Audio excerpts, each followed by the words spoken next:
Twahingĩrĩrio haha jamu-inĩ tukiuma wĩra-inĩ na thigari ciauga citirarora marũa nĩ mũndũ wothe aneane cabi na ikare hau jamu-inĩ na arĩa marutaga wĩra supermarket mahinga bara. Tunapeleka staffs home. Hii ni ambulance tena imezuiliwa, sisi tumezuiliwa, hata hatujui nini inafanyika mbele. Po marutĩra marũa na tũrehe nginya marũa ri matirenda kuona. Kweli ni na mwana wako no tukorwo tũrĩ raha tuma. I think even if we are talking about COVID, police have also to adhere to the rules and the laws that were passed. One, for people who have papers, there's no need of them being kept here. Watu wako na essential service for the last 3 months.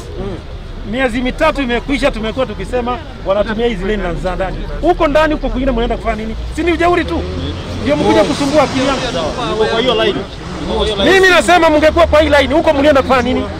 Some are reporting that they are taking sick people to their houses or either to the hospitals. We agree, we are giving them an opportunity to take their sick to the hospital. But some of them are saying they are sick, whereas they are drunk. They are even showing us sick people, they are purporting to be sick. Nani walevi?